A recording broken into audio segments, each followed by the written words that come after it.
Welcome to a new video, everybody. Today we're going to be doing something a little bit crazy. We're going to be removing the resonator from the Optima.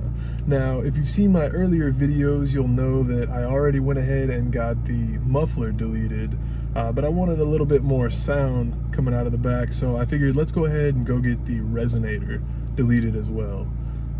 So let's go ahead, run up to the shop, we'll get it cut off, put a piece of straight pipe on there and see what it sounds like.